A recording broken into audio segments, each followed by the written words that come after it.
ஓம் சாந்தி. 9/6/2020 சாக்காரம் முரளி.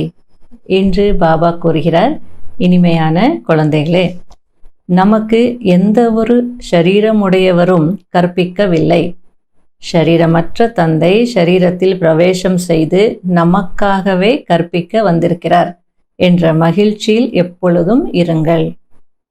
கேள்வி: குழந்தைகளாகிய உங்களுக்கு ஞானத்தின் 3வது கண் ஏன் கிடைத்திருக்கிறது? பதில்: சாந்தி தாமம் மற்றும் சுகதாமத்தை பார்ப்பதற்காக நமக்கு ஞானத்தின் 3வது கண் கிடைத்திருக்கிறது.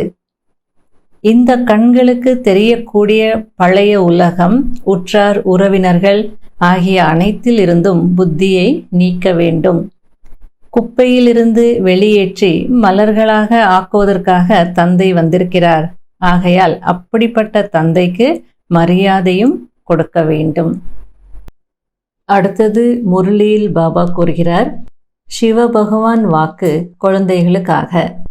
சிவ பகவானை சத்தியமான தந்தை என்று அவசியம் சொல்லலாம். ஏனென்றால் படைப்பவர் அல்லவா. பகவான் பகவதி ஆகுவதற்கு பகவான் யாருக்கு படிப்பு சொல்லிக் கொடுக்கிறார் என்றால் குழந்தைகளாகிய உங்களுக்கு தான். அப்படிப்பட்ட குழந்தைகளுக்கு எவ்வளவு குஷி இருக்க வேண்டும். அந்த குஷி நிரந்தரமாக ஏன் இருப்பதில்லை? நமக்கு ஷரீரமுடைய மனிதர் யாரும் படிப்பிக்கவில்லை என்று உங்களுக்கு தெரியும். ஷரீரமற்ற தந்தை ஷரீரத்தில் பிரவேசம் செய்து குறிப்பாக குழந்தைகளாகிய உங்களுக்கு படிப்பிக்க வந்திருக்கிறார். பகவான் வந்து படிப்பிப்பார் என்று கூட யாருக்கும் தெரியாது. ஆனால் உங்களுக்கு தெரியும், நாம் பகவானுடைய குழந்தைகள், நமக்கு பாபா படிப்பித்துக் கொண்டிருக்கிறார் என்று. அவர்தான் ஞானக்கடல். அந்த ஞானக்கடல் சிவ் பாபாவின் முன்பு நீங்கள் அமர்ந்திருக்கிறீர்கள். ஆத்மாக்கள் பரமாத்மாவை இப்பொழுதுதான் சந்திக்கிறது. இதை மறக்காதீர்கள். ஆனால் மாயா எப்படிப்பட்டது என்றால் மறக்க வைத்து விடுகிறது. இல்லை என்றால் பகவான் நமக்கு படிப்பித்துக் கொண்டிருக்கிறார் என்று அந்த போதை இருக்க வேண்டும் தானே, அவரை நினைக்க வேண்டும் தானே. பகவான் சுயம் அவரே சொல்கிறார், நிறைய குழந்தைகள் இந்த விஷயத்தை மறந்து போகிறார்கள் என்று. இல்லை என்றால் எவ்வளவு குஷி இருக்க வேண்டும். மாயா எவ்வளவு சக்தி வாய்ந்தது என்றால் முற்றிலும் மறக்க வைத்து விடுகிறது. இந்த கண்கள் மூலம் பழைய உலகத்தையும் உற்றார் உறவினர்களையும் பார்க்கும் பொழுது புத்தி அந்த பக்கம் சென்று விடுகிறது. இப்பொழுது குழந்தைகளாகிய உங்களுக்கு தந்தை 3வது கண் கொடுத்திருக்கிறார். நீங்கள் சாந்தி தாமம் மற்றும் சுகதாமத்தை நினைவு செய்யுங்கள். மற்றபடி இது துன்பம் நிறைந்த உலகம், மோசமான உலகம். இதே பாரதம் சொர்க்கமாக இருந்தது, இப்பொழுது நரகமாக இருக்கிறது என்று உங்களுக்கு தெரியும். அங்கே உங்களுக்கு 21 பிறவிகளுக்கு சுகம் கிடைக்கிறது. அதற்காக தான் நீங்கள் படித்து கொண்டிருக்கிறீர்கள். ஆனால் சரியாக படிக்காத காரணத்தினாலே புத்தி செல்வம், சொத்து ஆகியவைகளின் மீது மாட்டிக்கொள்கிறது. அதிலிருந்து புத்தி வெளிவருவதில்லை. பாபா சொல்கிறார், சாந்தி தாமம் மற்றும் சுகதாமத்தின் பக்கம் புத்தி வையுங்கள் என்று. ஆனால் புத்தி இந்த அழுக்கு நிறைந்த உலகத்தின் பக்கம் ஒட்டி கொண்டிருக்கிறது, விடுபடுவதே இல்லை. இங்கு அமர்ந்திருந்தாலும் பழைய உலகத்திலிருந்து புத்தி துண்டிக்கப்படவில்லை. இப்பொழுது அழகான தூய்மையான மலர்கள் ஆக்குவதற்காக தான் பாபா வந்திருக்கிறார். பாபா நம்மை தூய்மையாக்கி தூய்மையான உலகத்திற்கு அழைத்து செல்கிறார் என்றும் சொல்கிறீர்கள். அப்படிப்பட்ட தந்தைக்கு எவ்வளவு மரியாதை கொடுக்க வேண்டும். பரந்தாமத்திலிருந்து வந்து நமக்கு படிப்பித்துக் கொண்டிருக்கிறார் என்றால் அப்படிப்பட்ட தந்தைக்கு அர்ப்பணமாகிவிட வேண்டும். குழந்தைகளுக்காக எவ்வளவு உழைக்கிறார், பாடுபடுறார். முற்றிலும் குப்பை போன்ற உலகத்தில் இருந்து விடுவிக்கிறார். ஒவ்வொரு கல்பமும் இதுபோல மலர்களாக மாறுகிறோம் என்று உங்களுக்கு தெரியும். இங்கு நாம் மனிதனிலிருந்து தேவதை ஆகுவதற்காக வந்திருக்கிறோம். இதற்கு முன்பு நாம் சொர்க்கவாசியாக இருந்தோம் என்று தெரியாமல் இருந்தது, இப்பொழுது தெரிய வந்திருக்கிறது. நீங்கள்தான் அதிகமான சுகத்தை பார்த்திருக்கீங்க. பிறகு 84 பிறவிகள் எடுத்து ஏணியில் கீழே இறங்கி இருக்கீங்க. இது மிகவும் மோசமான உலகம். இங்க மனிதர்கள் எவ்வளவு துக்கத்துல இருக்கிறாங்க, எவ்வளவு பட்டினியினால் இறக்குறாங்க. இங்க எந்த சுகமும் இல்லை. இங்கு எவ்வளவு செல்வந்தர்களாக இருந்தாலும் அதெல்லாம் காக்கையின் எச்சிலுக்கு சமமான அல்பகால சுகம்தான். இதற்கு விகாரங்களின் விஷ நதி என்று சொல்லப்படுகிறது. நாம் தான் தேவதைகளாக இருந்தோம், பிறகு மறுபிறவி எடுத்து எடுத்து வைஷ்யாலயத்தில் கிடக்கிறோம் என்று இப்பொழுது நீங்கள் புரிந்திருக்கிறீர்கள். இப்பொழுது பாபா மீண்டும் உங்களை சிவாலயத்திற்கு அழைத்து செல்கிறார். சிவ் பாபா சொர்க்கத்தின் ஸ்தாபனை செய்து கொண்டிருக்கிறார். ஆகையால் நன்றாக படித்து சக்கரத்தையும் புத்தியில் வைத்து தெய்வீக குணங்களை தாரணை செய்ய வேண்டும். குழந்தைகளாகிய நீங்கள் ரூப் பசந்தாக இருக்கிறீர்கள். ஆகையால் உங்கள் வாயிலிருந்து சதா ஞான ரத்னங்கள் தான் வெளிவர வேண்டும், குப்பைகள் அல்ல. படிப்புதான் வருமானத்திற்கு ஆதாரமாக இருக்கிறது. குழந்தைகளாகிய நீங்கள் பேசுவதில் எவ்வளவு ராயல்டி இருக்க வேண்டும். நீங்கள் ராயலானவர்களாக மாறுகிறீர்கள் தானே. ராஜாக்களின் நடத்தை எப்படி இருக்கும் என்று பாருங்கள். இந்த பிரம்மா பாபாவுக்கு அந்த அனுபவம் எல்லாம் இருக்கிறது. ராஜாக்களுக்கு யாராவது பரிசு கொடுத்தால் ஒருபோது அதை கையில் வாங்க மாட்டாங்க. அப்படியே வாங்கணும்னாலும் செக்ரட்டரிக்கு கொடுங்க என்று சமிகை கொடுப்பாங்க. மிகவும் ராயலாக இருப்பாங்க. சில ராஜாக்கள் பிரஜைகளிடம் எதுவுமே வாங்க மாட்டாங்க. ஆனால் சில ராஜாக்கள் நல்லா கொள்ளை அடிப்பாங்க. ராஜாக்களுக்குள்ளேயும் வித்தியாசம் இருக்கும். இப்பொழுது நீங்கள் சத்தியுகத்தின் டபுள் கிரீடதாரி ராஜாக்களாக மாறுகிறீர்கள். டபுள் கிரீடத்திற்கு தூய்மை அவசியம் வேண்டும். இந்த விகார உலகத்தை விட வேண்டும். குழந்தைகளாகிய நீங்கள் இந்த விகாரங்களை விட்டுட்டீங்க. இங்கு அதாவது மதுபனத்திற்கு விகாரிகள் யாரும் வந்து அமர முடியாது.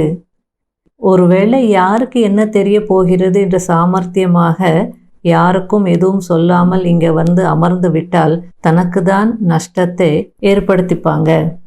பாபா பார்த்தாலும் பார்க்காவிட்டாலும் சுயம் பாவாத்மா ஆயிடுவாங்க.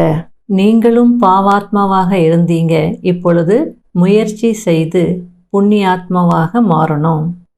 உயர்ந்ததிலும் உயர்ந்த பகவான் படிப்பிக்கிறார் என்றால் எவ்வளவு மகிழ்ச்சியோடு படிக்க வேண்டும். இப்படிப்பட்ட படிப்பை ஒரு சில சௌபாகியசாலிகள் தான் படிக்கிறார்கள் மற்றும் சர்டிஃபிகேட்டையும் பெறுவார்கள். இருந்தாலும் பாபா சொல்கிறார், எங்க படிக்கிறீங்க? புத்தி அலைஞ்சிட்டு தான் இருக்கிறது. குழந்தைகள் படிக்காமல் சுத்திட்டு இருந்தாங்க அப்படின்னா லௌகீக தந்தை கூட என்ன சொல்வார்? இந்த மாதிரி எல்லாம் இருந்தால் நீ ஃபெயில் ஆயிடுவே என்று தான் சொல்வார். உலகத்தில் கூட சிலர் நல்லா படிச்சுட்டு லட்சக்கணக்கில் சம்பாதிப்பாங்க. சிலர் பாருங்க கஷ்டப்பட்டுட்டே இருப்பாங்க. நீங்கள் மம்மாவையும் பாபாவையும் மற்றும் எந்த சகோதரர்கள் நன்றாக படிப்பிக்கிறார்களோ அவர்களை ஃபாலோ செய்ய வேண்டும். போக போக எவ்வளவு துக்கம் அதிகமாகுமோ அவ்வளவு மனிதர்களுக்கு வைராக்கியம் வரும். பிறகு இங்கே வந்து படிக்க ஆரம்பிப்பாங்க. துக்கம் வரும் பொழுது பகவானை அதிகமாக நினைவு செய்வாங்க.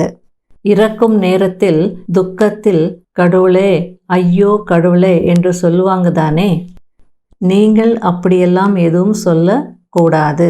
மரணம் வரும் பொழுது நீங்கள் மகிழ்ச்சியோடு தயாராகிடுவீங்க. எப்பொழுது இந்த பழைய சரீரத்தை விடுவேன், எப்பொழுது நான் வீட்டுக்கு போவேன் என்று இருப்பீங்க. பிறகு அங்கே அழகான சரீரம் கிடைக்கும். முயற்சி செய்து படிக்க வைப்பவரை விட உயர வேண்டும். இப்படியும் இருக்கிறாங்க. படிக்க வைப்பவர்களை விட படிக்கக்கூடியவர்களுடைய மனநிலை மிகவும் நன்றாக இருக்கிறது. எனக்குள்ள எந்த குறை இருக்கிறது என்று பார்க்க வேண்டும். மாயாவின் தடைகளை கடந்து செல்ல வேண்டும். அதில் மாட்டிக்கொள்ளக்கூடாது. மாயா மிகவும் சக்திசாலியானது. நாங்கள் எப்படி ஞானத்தில் நடப்பது என்று கேட்கிறார்கள். அதற்கு பாபா சொல்கிறார், இப்படியெல்லாம் நினைத்தால் மாயா ஒரே அடியாக காயாகவே சாப்பிட்டுவிடும். யானையை முதலை பிடித்த கதை மாதிரி. இதெல்லாம் இப்போதைய விஷயங்கள்தான். நல்ல நல்ல குழந்தைகளையும் மாயா என்னும் முதலை ஒரே அடியாக பிடித்து கொள்கிறது. தன்னை விடுவித்து கொள்ள முடிவதில்லை. பிறகு பாபாவிடம் சொல்கிறார்கள், பாபா, எங்களை பிடிக்க வேண்டாம் என்று மாயாவிடம் சொல்லுங்கள் என்று. பாபா சொல்கிறார், அட, இது யுத்த மைதானம் அல்லவா? யுத்த மைதானத்தில் இவர் மீது ஈட்டியை எறிய வேண்டாம் என்று சொல்ல முடியுமா என்ன? கிரிக்கெட் மேட்சில் பேட்ஸ்மேன் எங்களுக்கு பால் போடாதீங்கன்னு சொல்லுவாங்களா என்ன?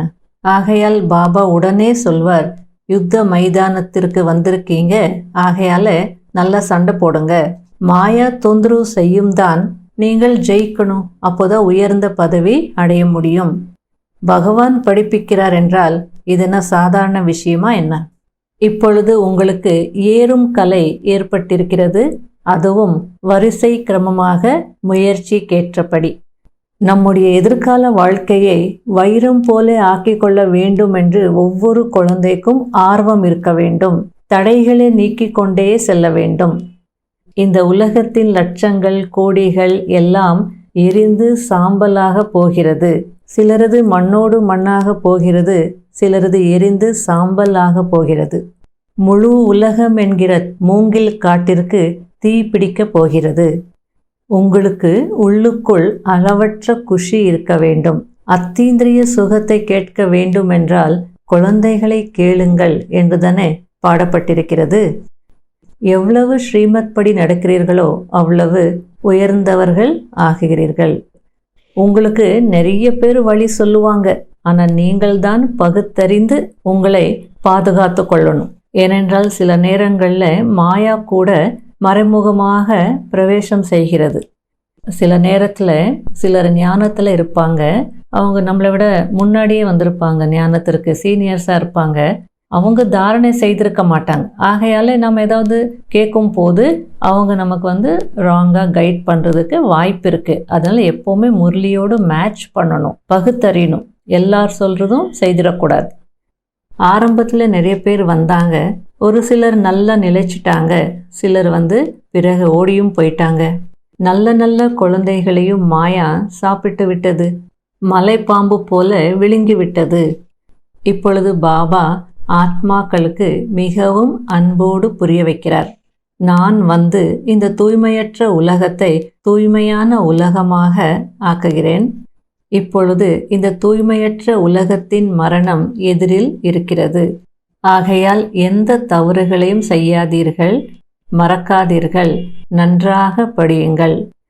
தன்னை ஆத்மா என்று உணர்ந்து தந்தையை நினைவு செய்யுங்கள். இதுதான் மகா மந்திரம். தேக அபிமானத்தில் வருவதினால்தான் பாவ கர்மங்கள் நடக்கிறது. இந்த பாவ கர்மங்களிலிருந்து தப்பித்துக் கொள்வதற்கு புத்தியின் அன்பு ஒரு தந்தையிடம் ஈடுபட்டிருக்க வேண்டும், எந்த தேகதாரியிடமும் அல்ல. இது அழுகிப்போன சரீரம். ஆகையால் இதன் மீது இருக்கக்கூடிய அபிமானத்தை விடுங்கள். நாடகமும் முடிய போகிறது. இப்பொழுது தமோ பிரதானத்தில் இருந்து சத்தோ பிரதானமாக மாற வேண்டும். பிறகு சத்தோ பிரதானமான சரீரம் கிடைத்துவிடும். ஆத்மாவை சத்தோ பிரதானமாக ஆக்க வேண்டும் என்ற ஈடுபாடு இருக்க வேண்டும். நரனிலிருந்து நாராயணன் ஆகுவதற்கான முழு முயற்சி செய்ய வேண்டும் என்று நீங்கள் உணர்ந்திருக்கிறீர்கள். நாம் ஏன் குறைந்த பதவி அடையணும்? ஆகையால் எதை பற்றியும் கவலைப்படாதீர்கள். போர் வீரர்களுக்கு ஒருபோதும் கவலை இருக்காது. சிலர் சொல்கிறார்கள், பாபா, கெட்ட புயல்கள் வருது, கெட்ட கெட்ட கனவுகள் வருகிறது என்று. அதற்கு பாபா சொல்கிறார், அதெல்லாம் அப்படிதான் வரும், அது அப்படிதான் இருக்கும். நீங்கள் ஒரு தந்தையை நினைவு செய்து கொண்டே இருங்கள். இந்த எதிரியின் மீது வெற்றி அடையணும்.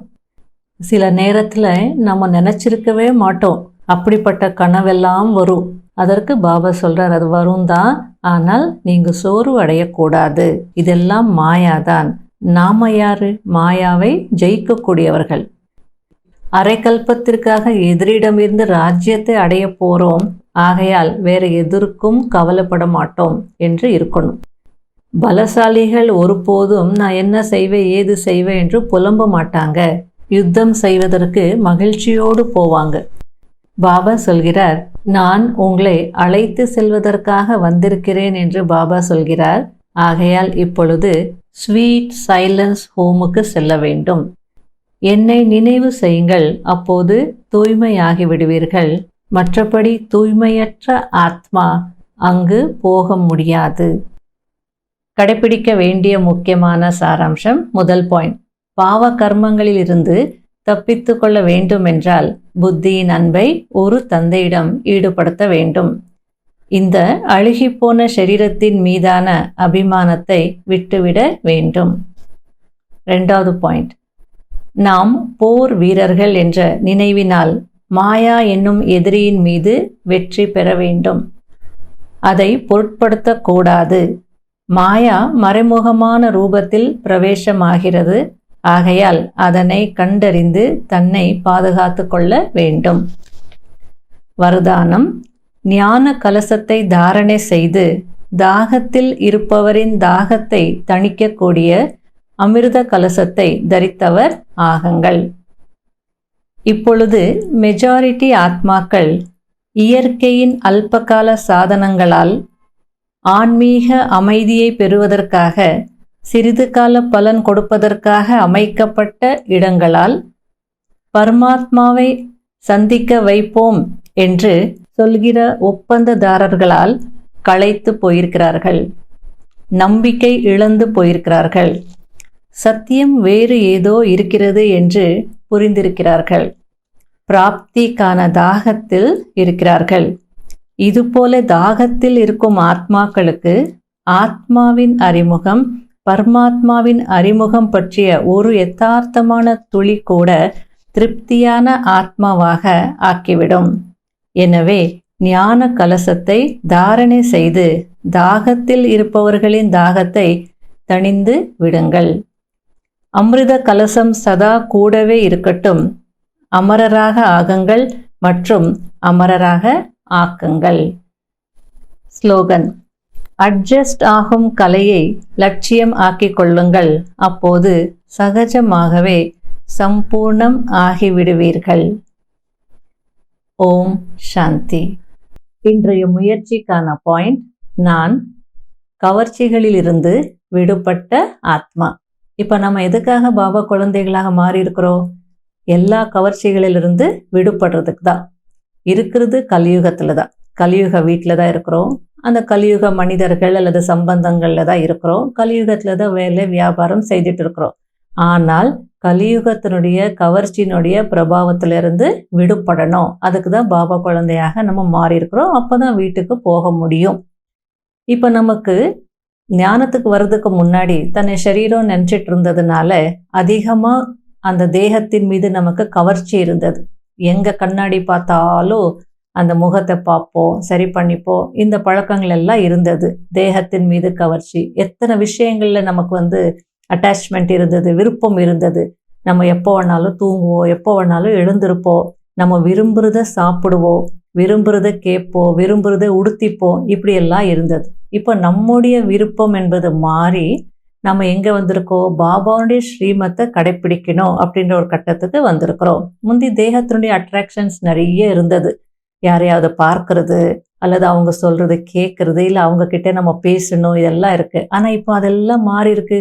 பாபா சொல்லிட்டார், see no evil அல்லது think no evil, speak no evil அப்படின்னு சொல்லிட்டார். தீயவைகளை பார்க்காதீங்க, பேசாதீங்க, கேட்காதீங்கன்னு சொல்லிட்டார்.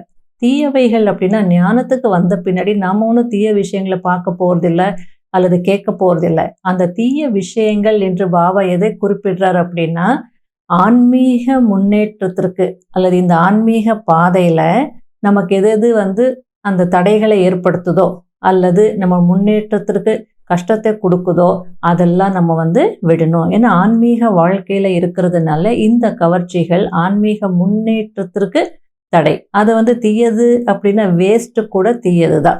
ஆகையில வேஸ்ட் விஷயங்கள் அல்லது யதார்த்தம் இல்லாத விஷயங்கள் இதெல்லாமே என்ன ஆகுது? நான் முன்னேறதுக்கு தடையாக இருக்கும். பரமாத்மாவுடைய கனெக்ஷன் எனக்கு கிடைக்காது. அவங்கள பற்றி இவங்கள பற்றி நான் பேசிகிட்டு இருந்தேன், அது எனக்கு தேவையில்லை, அது யதார்த்தமானதும் இல்லை. அப்போ அந்த மாதிரி எனக்கு விருப்பம் இருக்குது, அதனால நான் பேசினேன் அல்லது கேட்டேன் அப்படின்னா ஓகே தான். ஆனால் பரமாத்மாவோட கனெக்ஷன் நமக்கு சரியாக கிடைக்காது. அவரிடமிருந்து அடைய வேண்டியது நம்ம அடைய முடியாமல் போயிடும். பொதுவாக எலக்ட்ரிசிட்டி சொல்லுவாங்க இல்லையா, உட்டுக்குள்ளே பாஸ் ஆகாது, மரத்துக்குள்ளே பாஸ் ஆகாது. வுட் அப்படின்னா பேட் கண்டக்டர் ஆஃப் எலக்ட்ரிசிட்டி அப்படின்னு சொல்லுவோம். அதுபோல் நமக்கு கூட வீண் விஷயங்கள், யதார்த்தம் இல்லாத விஷயங்கள், இது எல்லாமே பேட் கண்டக்டர் ஃபார் மெடிடேஷன் அப்படின்னு சொல்லுவாங்க. பரமாத்மாவுடைய கரண்ட் நமக்கு கிடைக்காது. ஆகையால இந்த கவர்ச்சிகளில் இருந்தெல்லாம் விடுபடணும். இத்தனை ஜென்மங்கள் நம்ம பார்த்தோ கேட்டோ அதுலேயே இருந்தோம். இப்போ அதிலிருந்தெல்லாம் விடுபட்டு ஒரு பாபாவை பார்க்கணும், ஒரு பாபா சொல்வதை கேட்கணும், பாபாவிடம் இருந்து பிராப்திகள் அடையணும். நமக்கு இதுக்கு ஞானத்துக்கு வர்றதுக்கு முன்னாடி பொருள்கள் மீது எவ்வளோ நமக்கு பற்று இருந்தது. ஏதாவது பார்த்துட்டா உடனே அதை வாங்கிடணும், அவ்வளோ அட்ராக்ஷன். பொருள்கள் அவ்வளோ அட்ராக்ட் பண்ணும். ஆனால் இப்போ நம்முடைய மனநிலையே மாறி இருக்கு. பாபா என்ன சொல்லிட்டார்? சிம்பிளாக வாழுங்க அப்படின்னு சொல்லிட்டாங்க. எளிமையான வாழ்க்கை வாழணும். அப்போ பாருங்க, இப்போ நம்ம புத்தியே போகிறது இல்லை. எது தேவையோ அது மட்டும் பார்ப்போம். எது இருந்தாலும், எவ்வளோ பெரிய மாலுக்கு போனாலும், எதெல்லாம் பார்த்தாலும் கண்கள் அந்த பக்கம் போகாது. நமக்கு என்ன வேணுமோ அதை மட்டும் பார்ப்போம், எடுத்துட்டு வந்துகிட்டே இருப்போம். ஆகையால அந்த எளிமையாக வாழக்கூடிய வாழ்க்கை வந்திருக்கு. பொருள்கள் நம்மளை கவர்ந்து இழுக்கிறது இல்லை. காரணம் என்ன? புரிஞ்சுக்கிட்டோம். ஆகையால நமக்கு இப்போ பொருள் சேகரிப்புன்றது கூடாது. எது தேவையோ அது மட்டும் யூஸ் பண்ணுங்க. செலவு கம்மியாக பண்ணணும். அதே நேரத்தில் அந்த பொருளும் நல்லா இருக்கணும். அதை மாதிரி தான் நம்ம செலக்ட் பண்ணணும். இப்போ எல்லாருக்கும் அப்படி தானே தோணும். எதுக்கு இதுக்கெல்லாம் வேஸ்ட் பண்ணணும்? இந்த பணத்தை சேமித்தோம் அப்படின்னா நம்ம பாபா சேவைக்கு செய்யலாமே அப்படின்னு தானே தோணும். ஆகையில பாருங்க, அந்த பொருட்கள் மீது இருக்கக்கூடிய கவர்ச்சி கூட இப்போ நமக்கு போயிடுச்சு. அதனால அதன் மீது நமக்கு பற்று அல்லது கவர்ச்சி இருக்கக்கூடாது. அப்போ சம்பந்தங்கள், இதுவும் நமக்கு தெரியும். இப்போ நாம முந்தைய விட நல்லா அன்பாக தான் இருக்கிறோம், செய்யறதுக்கும் செய்கிறோம். ஆனால் அதே நேரத்தில் நமக்கு ஒரு கவனம் இருக்கு. என்ன? அந்த கவர்ச்சியில் போகக்கூடாது, பந்தனம் ஆயிடக்கூடாது அப்படின்ற ஒரு கவனம் இருக்கு இல்லையா? ஆகையால இப்படி நம்ம வாழ்ந்தோம் அப்படின்னா, உணர்ந்து ஞானத்தை உணர்ந்து பாபா சொல்ற விஷயங்களை உணர்ந்து என்னுடைய முன்னேற்றத்தினுடைய லட்சியத்தையும் வச்சுட்டு நம்ம வாழ்ந்தோம் அப்படின்னா எல்லா கவர்ச்சிகளிலிருந்து நான் விடுபட்ட ஆத்மாவாக மாற முடியும். ஆகையால இன்று நாள் முழுவதும் நான் இந்த நிலையில இருக்கணும், கவர்ச்சிகளிலிருந்து விடுபட்ட ஆத்மாவாக இருக்கணும். கேட்கறது, பார்க்கறது, எல்லாமே உடுத்திக்கிறது, எதுலேயும் எந்த ஒரு கவர்ச்சி இல்லாம அதிலிருந்து விடுபட்டு, அந்த பிரபாவத்திலிருந்து விடுபட்டு இருக்கணும். அப்ப என்ன அனுபவங்கள் கிடைக்கும், கனெக்ஷன் எப்படி இருக்கும் பாபாவுடன் அப்படின்றது பாருங்க, அனுபவம் செய்யுங்க. ஓம் சாந்தி.